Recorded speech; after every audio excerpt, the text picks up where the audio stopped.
hapon na ako nakauwi. At ramdam na ramdam ko yung pagod.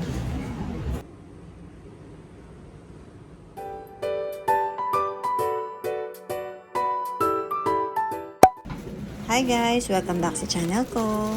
Hindi perfect, hindi planado, basta inaayos ko kung ano lang ang kaya.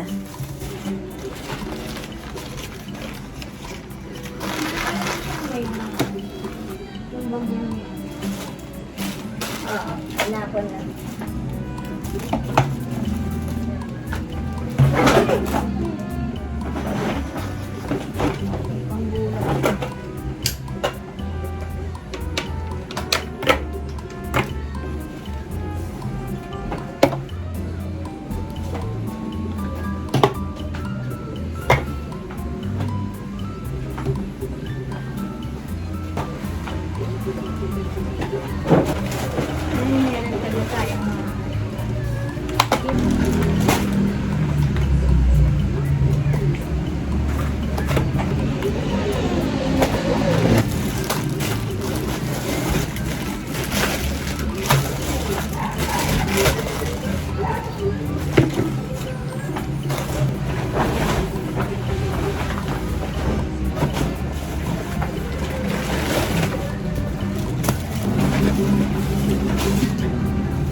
Ganito ang araw-araw.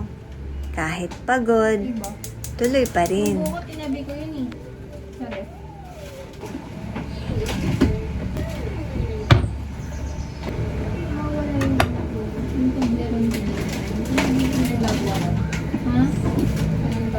Tagdara lang ang haba. Ayun.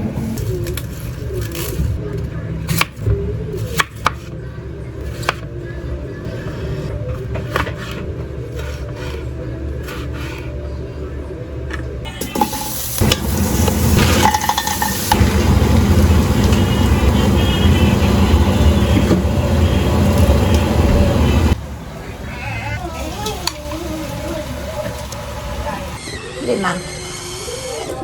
Ner. Salun ka.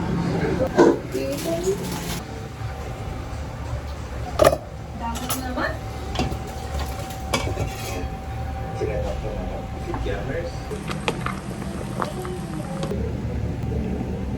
Okay na to.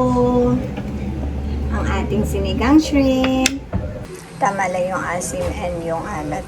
Nakalimutan ko ilagay eh. Ayan, nagsasahin na lang ako at ako'y magpupulay.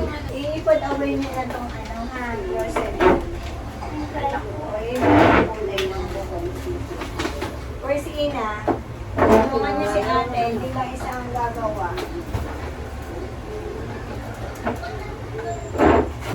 Mama, what did you say again? Do I put the groceries away? Opo, Okay. sakay po. Where do I put this pantry? Opo, doon sa pantry. Okay. So all the biscuits in. Oh. Ayun si ate nilagay na yung mga fruits doon. Okay. Nilagyan ko ng space.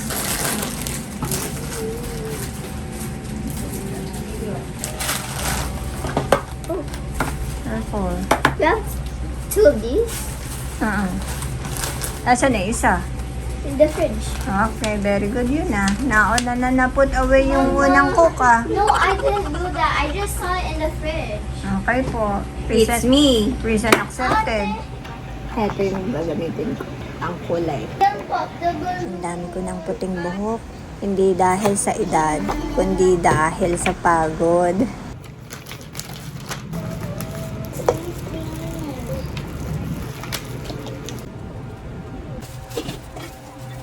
Oo.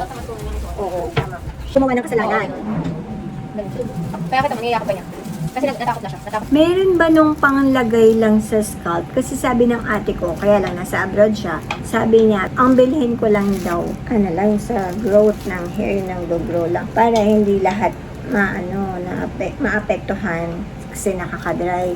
Wala akong makita. Kung meron, pakisabi sa baba. Paki-comment lang kung meron, kung saan kayo nakabili, o online ba, gano'n. Siyempre, sa salon, meron yan. Pero mahal eh. Hindi ako nagpapasalon. Dati, nagpapasalon. Hindi ako marunong magkulay ng buhok. Pandemic lang ang nagturo sa akin magkulay ng buhok. Nag-start akong gumamit ng ganito. Yung mga anak ko pa yung unang nag-a-apply sa akin kasi nga hindi talaga ako marunong. Tapos dumami na yung yung puti ko na every month or monthly kailangan maggaganito na, magkukulay na ako kasi syempre aging na plus yung pagod, ganyan. Nag-decide ako na hindi na ako magpasalon kasi monthly magbabayad ako ng ilang libo. Hindi. Ayoko. Kaya inaral ko talaga to na ako na matutong magkulay sa sarili ko. Ginaganon ko ang pag-apply, kino-cover ko ng hand ko pag ito nilalagay ko kasi para kung tumalsik man at least dito sa kamay. Ganun ako kaingat talaga. Kasi ang strong ng chemical nito yan lang yung eyes natin. Ang pinaka mahirap kong kulayan yung mga nandito, pati dito sa patilya. Talagang nagpapaiwan yung mga puti ko dyan.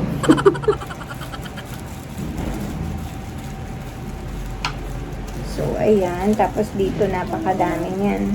Dito ko siya tinatadtad kasi parang nandito lahat yung stress ko eh. Ayan. Ang gula-gula na. Parang nandito sa tuktok yung stress, no? Nandun talaga dito sa pag-iisip dito. Tsaka nandito talaga sa tuktok. Dito sila umiipon sa brain natin. Pero okay lang. Nakapagpa-straight na ba ang lahat? Nakapagpa-straight na ng buhok? Nakapagpakulay na? Nakapagpasalon na ba ang lahat? Magbabagong taon na. Puno ang mga salon yan. Ganito ang totoong buhay sa bahay namin. Araw-araw. Tulong-tulong.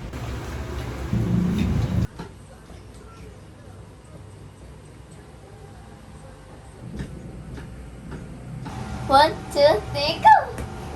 1, 2, 3, go! 1, 2, 3, go! You have to be fast. 1, 2, 3, go! 1, 2, 3, go! Again. Wow! Oh my god.